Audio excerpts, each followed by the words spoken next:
I'm not coming back. I've met someone better and already moved your things to storage. My name is Leonard Kessler, 54 years old and staring at my phone in the kitchen of our Des Moines condo at 11:42 p.m. on a Thursday. My wife Dana was supposed to be on day 4 of a girls' trip to Palm Springs. The text came with a screenshot of a bank transfer.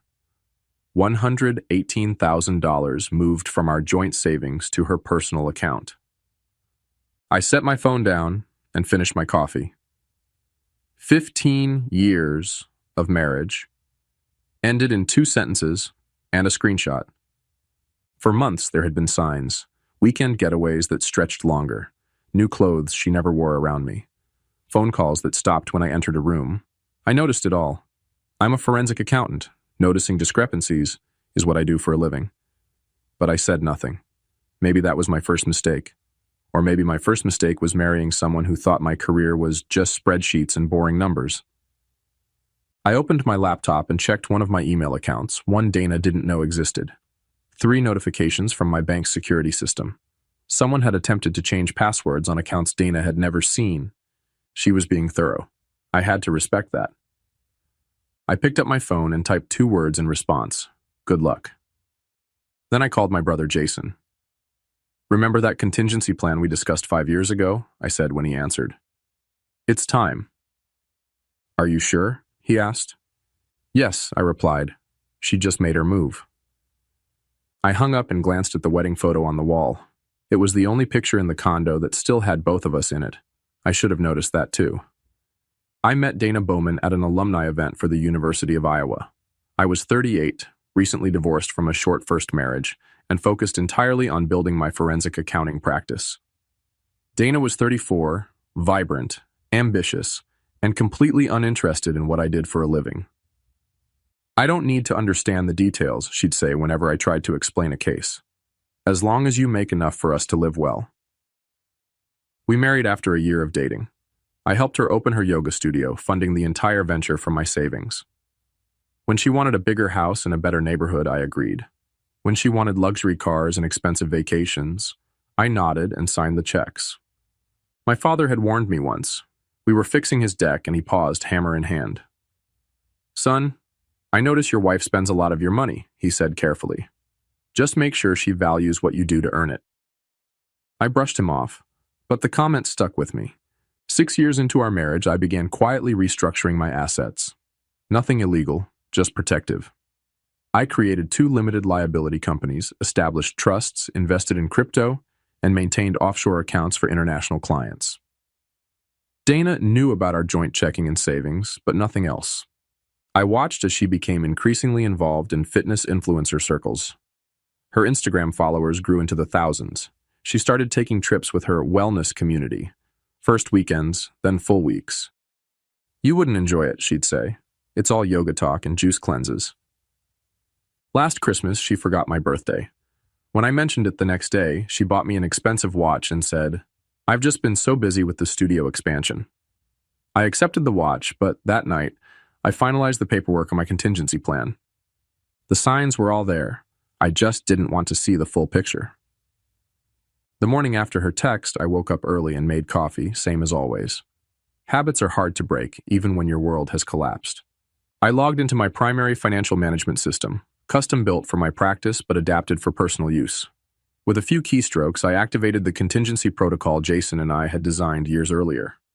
First, I froze all joint accounts and credit cards. Then I triggered a fraud alert on the $118,000 transfer, using my banking contacts to expedite the process. I sent documentation proving financial misconduct to my attorney, along with instructions to file for divorce immediately.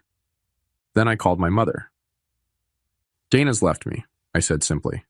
She took the money and moved my things out while she was supposedly on vacation. My mother was quiet for a moment. I'm sorry, Leonard, she finally said, but I can't say I'm surprised.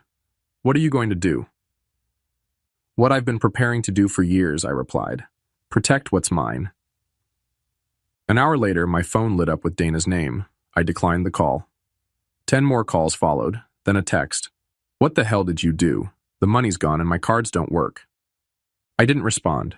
Instead, I drove to the storage facility listed in her text. Using the code she'd sent, I retrieved 2 boxes of my clothes and my laptop. The rest of my belongings, family photos, books, mementos from my father, were nowhere to be found. That's when something hardened in me. This wasn't just about money anymore. It was about 15 years discarded without a second thought. It was about someone thinking they could erase me from my own life. I stopped at a coffee shop and opened my laptop. Using financial databases only available to licensed investigators, I pulled up everything I could find on Trey Harmon, the fitness influencer Dana had been tagging in photos for months. The someone better she'd mentioned.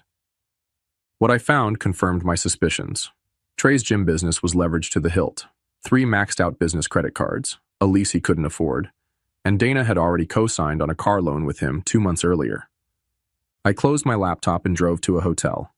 For the first time in years, I felt completely clear about what needed to be done. I wasn't angry anymore. I was focused. Monday morning, I walked into my office as if nothing had happened. My assistant Valerie looked up, surprised. "Leonard, I thought you'd be taking time off. Dana called here 3 times already." "Did she?" I said. Not a question. "She sounded upset. Said there was a misunderstanding with your accounts and needed to reach you urgently." I nodded. "If she calls again, tell her to contact my attorney."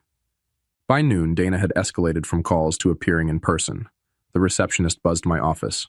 "Your wife is here. She's quite insistent." I sighed and walked to the lobby. Dana stood there, designer sunglasses pushed back on her head, yoga clothes perfectly coordinated. She smiled when she saw me, the same smile she'd used for 15 years when she wanted something. "Leonard, there's been a huge misunderstanding with the bank," she said, loud enough for everyone to hear. "All our accounts are frozen." "Not a misunderstanding," I said quietly. "You transferred money without authorization. The bank flagged it as fraud." Her smile faltered. "It was our joint account. I'm your wife." "You're my soon-to-be ex-wife who emptied our savings while informing me you'd moved out and found someone new. That's textbook financial misconduct." Her voice dropped to a hiss. "You cannot do this to me. I've already put deposits down on a new place. I've made commitments." "To Trey Harmon?" "Yes, I know all about those commitments." Her face went white. "You're investigating me?" "Number just protecting myself from fraud." "I'll fight this," she snapped. "I deserve half of everything." I looked at her evenly. "Half of what's in those accounts, sure, but you seem to be under the impression that's all there is." She blinked, confused. "What are you talking about?" "You'll find out in discovery," I said, then turned and walked back to my office. That afternoon, I received an email from Dana's newly hired attorney demanding immediate access to all financial records and threatening to expose irregularities in my accounting practice if I didn't comply. It was an amateur move, a threat with no substance behind it. I forwarded it to my attorney with one line: "Proceed as planned." By evening, Dana had rallied mutual friends to her side, my phone filled with messages asking why I was being vindictive and controlling. No one had questioned where she'd been the past week or who she'd been with. No one asked about the money she'd taken. I didn't bother responding. Instead, I went to the gym, not Dana's studio or Trey's flashy fitness center, but the small community center where I'd been going for years. I lifted weights until my arms shook, then drove back to my hotel room. The trap was closing, but not around me. 3 days later, my attorney called. "We found something interesting," she said. "Dana's been siphoning money from your joint account for over a year. Small transfers at first, then larger ones." "To where?" I asked, though I already knew. "Multiple accounts. Some to her personal savings, but most to a business LLC registered to Trey Harmon. Almost $80,000 total. And she used our joint funds as the source." "Yes, which means we can add financial infidelity to the divorce filing." I thanked her and hung up. I wasn't surprised, but confirmation still felt like a punch to the gut. Dana hadn't just left me for someone else. She'd been planning it for over a year, funding her exit and her new boyfriend's business with my money. That night, I received a text from an unknown number. "You need to back off. Dana deserves better than you. Don't make this uglier than it needs to be." Trey Harmon, getting involved directly. Interesting. I drove to my brother's house the next morning. Jason worked in digital security, the perfect complement to my financial expertise. We'd collaborated on cases before, but this was different. I need everything you can find on Harmon Fitness LLC, I told him. Bank records, loans, credit applications, everything. Jason raised an eyebrow. Legal channels only, right? Of course, we're just connecting public dots faster than most people could. 3 hours later, we had our answer. Trey Harmon wasn't just in debt, he was underwater. His social media portrayed success, but his business was failing. The new equipment, the expansion, the promotional events, all funded through risky loans and, more recently, Dana's investments. But there was something else, something Dana couldn't have known. Look at this, Jason said, pointing to his screen. Harmon applied for a small business loan 4 months ago, used the gym equipment as collateral. That's normal, I said. Yeah, but look who co-signed. I leaned forward. The document showed Dana's signature on a $175,000 equipment loan. She co-signed before she left you, Jason said quietly. But here's the kicker.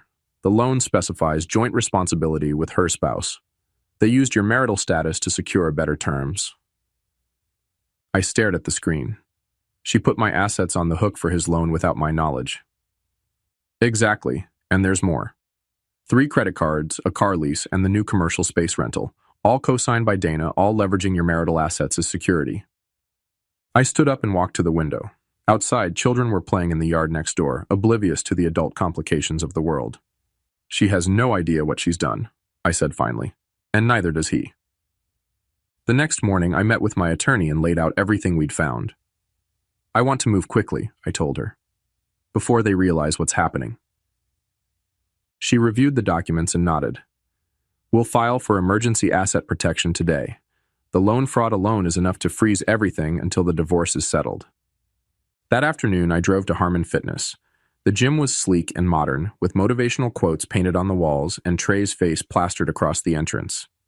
Inside, 20-somethings in expensive workout gear took selfies between half-hearted sets. Trey spotted me immediately. He was taller in person, with the artificial tan and capped teeth of someone who'd built their career on appearance. He walked over, hand extended, smile perfectly calibrated. You must be Leonard, he said. Dana's mentioned you. I'm sure she has, I replied, not taking his hand. We need to talk. Privately. His smile faltered, but he led me to his office, glass-walled, visible to everyone, but soundproof. What can I do for you? He asked, closing the door. I placed a folder on his desk. This is every financial document connecting you to Dana. Loans, credit cards, leases, all co-signed using our marital assets as security. He picked up the folder cautiously. I don't understand. It's simple. Dana used our marriage to back your business loans. Now we're divorcing, and those guarantees are invalid. The color drained from his face as he flipped through the pages. These are all legitimate business arrangements between Dana and me. Maybe, but the banks approved them based on our combined assets and income, assets she no longer has access to. He closed the folder. What do you want? Nothing from you. I just thought you should know what's coming. The banks will be calling those loans due very soon. Dana said you were wealthy, he said, voice hardening. That money's not an issue for you. Money's never been the issue, I replied. Trust was. I stood up to leave, but paused at the door. One more thing. When Dana moved out, she took some items of sentimental value to me. Family photos, my father's watch, things money can't replace. He stared at me for a long moment. I'll see what I can do. I nodded and left. The next day, a courier delivered a box to my hotel. Inside were the missing photos, my father's watch, and other personal items. No note included. That same afternoon, my attorney confirmed the emergency asset protection had been granted. All shared assets would remain frozen until the divorce was finalized. I logged into my financial management system and reviewed the alerts. Dana had attempted to access our frozen account 17 times in the past 24 hours. She'd also tried to open a new credit line using our home as collateral. Denied. My phone lit up with her name again. This time I answered. What have you done? She demanded, voice shaking. The bank called in Trey's loans, all of them. They're seizing the equipment tomorrow. That's unfortunate, I said calmly. This is vindictive, Leonard. You're destroying him to get back at me. I'm not doing anything to him. I'm simply protecting myself from fraud. You used our marriage to secure his loans without my knowledge or consent. That's illegal. We can work this out, she said, voice softening suddenly. Come home. We'll talk. 15 years of marriage, and she still thought I could be manipulated that easily. There's nothing to work out, I replied. The divorce will proceed. The fraud investigation will continue, and Trey will learn an expensive lesson about due diligence. I ended the call and blocked her number. That night, I slept better than I had in months. 3 weeks later, I sat in a conference room as Dana and her attorney arrived for our court-ordered mediation. She looked tired, the designer outfit and perfect makeup unable to hide the strain. Her attorney spoke first. My client is willing to be reasonable about the division of assets despite the aggressive tactics employed thus far. My attorney smiled politely. That's good to hear because there's been a development. She slid a document across the table. The bank has completed its fraud investigation. They've determined that Dana forged Leonard's signature on multiple loan documents, using their marital assets as collateral without his knowledge. Dana's attorney skimmed the document, face paling. We'll need time to review this. Of course, my attorney said. But you should know that the bank has already referred the matter to the district attorney. This meeting is a courtesy before criminal charges are filed. Dana stared at me, eyes wide. Criminal charges? Leonard, you can't be serious. I met her gaze steadily. I didn't file the charges, the bank did. That's what happens when you commit loan fraud. Her attorney whispered something in her ear. She shook her head vehemently. If Ms. Bowman is willing to sign our proposed settlement agreement today, my attorney continued, Leonard is prepared to provide a statement to the bank that could mitigate the criminal implications. He won't press charges for the theft of personal property or the unauthorized transfer from the joint account. I watched as Dana's carefully constructed world collapsed. She'd expected anger, jealousy, perhaps even begging. She hadn't expected consequences. The settlement is generous, I said quietly. You keep your yoga studio, which was always profitable. You keep your car and personal belongings. You receive no alimony, and you assume responsibility for the debts you incurred in my name. And Trey? She asked, voice barely audible. Mr. Harmon's financial issues are his own problem, my attorney replied. But without your husband's assets backing those loans, I understand the bank has already begun repossession proceedings. Dana signed the papers without further argument. As we left the conference room, she caught my arm. I never thought you'd fight back like this, she said. You always just went along with everything. That was my choice, I replied, just like this was your choice. I walked away without looking back. A month later, I moved out of the hotel and into a small house near downtown Des Moines. Nothing fancy, just a craftsman with good bones that needed some work.